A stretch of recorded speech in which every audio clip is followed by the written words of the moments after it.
எங்கள் வீட்டின் ஒளி விளக்கு திரு விஜய் ஆண்டனி சார் அவர்களை, தலைவாசல் விஜய் சார் அவர்களே,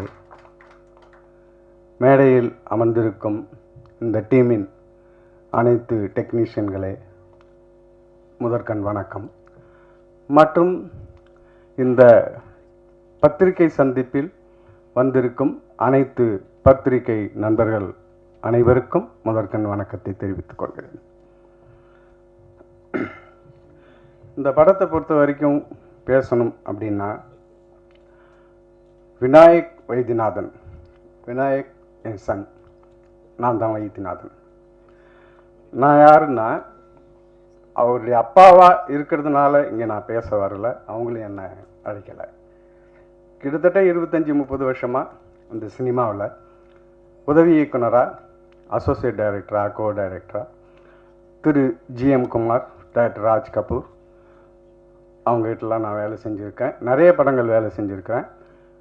அஜித்தோட முகவரி, காதல் சடுகுடு, அந்த படத்துக்கெல்லாம் திரைக்கதை உதவி ஆசிரியராக இருந்திருக்கேன். நிறைய ஜெர்னிஸ். 25-30 வருஷமாக நான் சினிமாவில் வந்து நிறையா ட்ரை பண்ணேன் டைரக்டர் ஆகிறதுக்கு.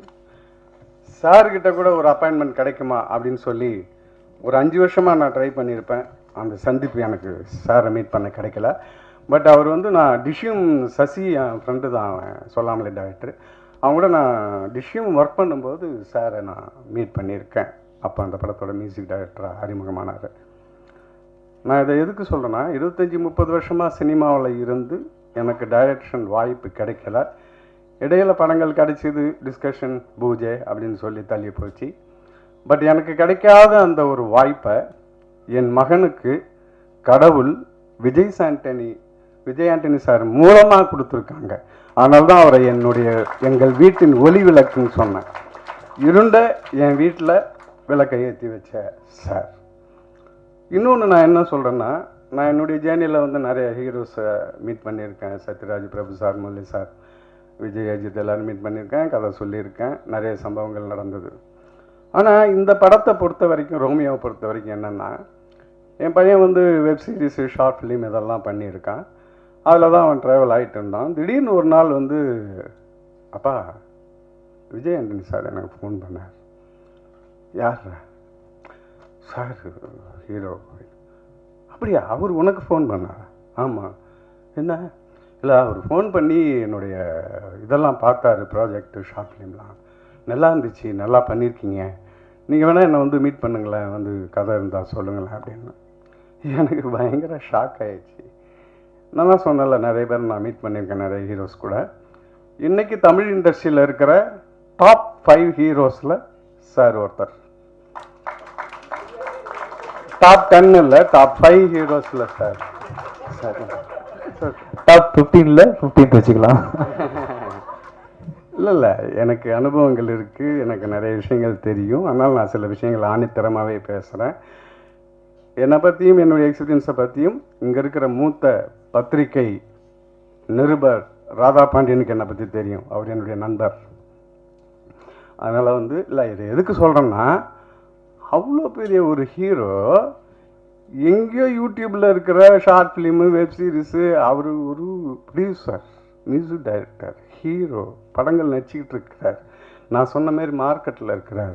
அதெல்லாம் விட்டுட்டு யூடியூப்பில் போயிட்டு அதெல்லாம் பார்த்து, இந்த படத்தை பார்த்து, அதில் ஒரு பெஸ்ட் ஃபிலிமை பார்த்து, அதில் ஒரு பையனை செலக்ட் பண்ணி அவனுக்கு வாலண்டியராக இவர் ஃபோன் பண்ணுறாருன்னா, sir hats off sir, keep it up sir. உண்மையிலேயே தமிழ் சினிமாவில் கதையை தேடுற ஒரே ஹீரோ இவர் தான். கதை தான் முக்கியம், அது இன்றைக்கி நிறைய பேருக்கு தெரியாது. கதையும் முக்கியம், திரைக்கதையும் ரொம்ப முக்கியம்.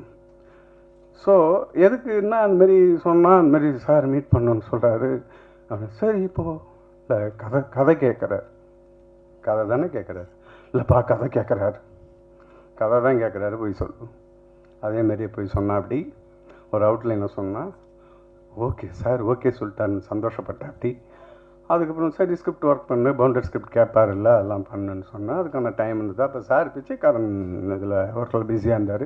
அதனால் கொஞ்சம் அவனுக்கு டைம் கிடச்சிது, ஒர்க் பண்ணி அப்புறம் அந்த பவுண்டட் ஸ்கிரிப்டை கொண்டு போய் கொடுத்தான். இது பவுண்டர் ஸ்கிரிப்டை அவர் படித்தார், படித்து பதில் சொல்லியிருக்காரு. எனக்கு பையன் வந்து ஒரு மெசேஜ் அனுப்பிச்சான். அந்த மெசேஜை பார்த்தா சார் பவுண்டர் ஸ்கிரிப்ட் நான் அப்பப்போ கேட்பேன் ஆர்வ கோளாறில், நம்ம தான் ஜெயிக்கல, நம்ம பையனை அது எப்படியே ஜெயிக்கிட்டு என்ன நடந்ததுன்னு அப்டேட் பண்ணிக்கிட்டே இருப்பேன், கேட்பேன். ஒரு நேரத்தில் சந்தோஷமாக சொல்லுவான், ஒரு நேரத்தில் சொல்கிறேன்பா அப்படின்ட்டு போவேன்.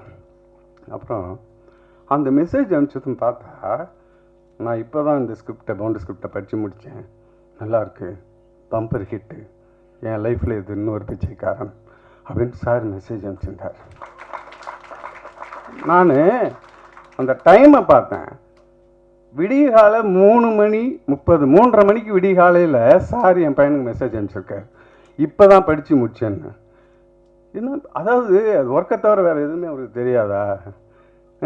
விடிகால வரைக்கும் இருந்து அந்த பவுண்டர் ஸ்கிரிப்டை படித்து முடித்து அந்த டயத்தில் மெசேஜ் அனுப்புகிறாருன்னா அவர் எவ்வளோ இன்ட்ரெஸ்டாக டெடிக்கேட்டடாக இருக்கிறாரு சினிமாவில். இந்தமாரி ஆட்கள் தான் நம்ம தமிழ் சினிமாவுக்கு தேவை. அப்போ தான் தமிழ் சினிமா வளரும். தேங்கிய தமிழ் சினிமாவுக்கு சேர மாதிரி ஆட்கள் வரணும். அதுக்கப்புறம் அந்த பவுண்டர் ஸ்கிரிப்ட் முடிஞ்சது, ஷூட்டிங் ஆரம்பிச்சிது. அந்த ஷூட்டிங்கும் ஃபஸ்ட் டே ஷூட்டிங்க்கு மலேசியாவில் ஃபஸ்ட் டே ஷூட்டிங்க்கு ஃபஸ்ட்டு ஷாட்டுக்கு திடீர்னு வீடியோ காலில் என் பையன் ஃபோன் பண்ணி ஃபஸ்ட்டு ஷாட்டை நீங்கள் தான் ஸ்டார்ட் கேமரா சொல்லணும்னு சொல்லி அப்படி ஒரு சம்பவம் நடந்தது. நான் தகச்சு போய் என்னடா இது நீ ஆர்வ கோளாறில் இருக்காத, சார்கிட்டலாம் கேட்டுக்கோ, நான் சொல்லிட்டேன் சார்கிட்டேன்னு. ஃபஸ்ட்டு ஷாட்டு வந்து நான் வீடியோ காலில் மலேசியாவில் ஷூட்டிங்கு ஸ்டார்ட் கேமரா சொல்லி அது ஆரம்பிச்சிது. இதை எதுக்கு சொல்லணும்னா நான் ஆரம்பித்தேங்கிறதுக்கு சொல்லலை, அந்த சார் ஒத்துக்கிட்டே இருப்பார். ஏய் நீ தான்ப்பா டைரக்டர், நீ பண்ணுன்றதுக்கு பதிலாக அப்போல்லாம் சரி பண்ண சொல்லு அப்படின்னு. அது என்னங்க, அவர் ஒரு நல்ல மனுஷன், it's a very good human being. முதல்ல ஒரு நல்ல கலைஞனாக இருக்கிறதுக்கு முன்னாடி ஒரு படத்தில் ரஜினிகாந்த் டைலாக் சொன்னார், அந்த மாதிரி நல்ல மனிதனாக இருக்கணும்னு. சார் ரொம்ப தேங்க்ஸ் சார், என் பையனுக்கு வாய்ப்பு கொடுத்ததுக்கு. இந்த ஒரு விஷயத்தை வந்து எங்கள் குடும்பம் உங்களை மறக்காது. இந்த ரோமியோ படத்தை பொறுத்த வரைக்கும் இந்த கதை எனக்கு தெரியும், திரைக்கதை எனக்கு தெரியும். இந்த படம் வந்து நல்ல ஒரு என்டர்டெயின்மெண்ட் லவ் ஸ்டோரி. எந்த ஒரு கதைக்கும் ஒரு என்டர்டெயின்மெண்ட் ஸ்க்ரீன் ப்ளே வேணும். கதைங்கிறது இல்லை, என்டர்டெயின்மெண்ட் ஸ்க்ரீன் ப்ளே வேணும். நம்ம படம் என்டர்டெயின்மெண்ட்டாக இருக்கும். இது அவர் சொன்ன மாதிரியே இது ஒரு பம்பர் ஹிட்டு. அவர் வந்து மேற்கொண்டு இந்த படங்கள் இல்லாமல் அவருடைய எதிர்காலத்தில் வர நல்ல படங்களும் என்டர்டெயின்மெண்ட்டாக நல்ல பிளாக் பஸ்டர் அமையணும்னு எல்லாம் வல்ல இறைவனை நான் வேண்டிக் கொண்டு இந்த வாய்ப்பை அளித்ததற்கு நன்றி சொல்லி விடைபெறுகிறேன்.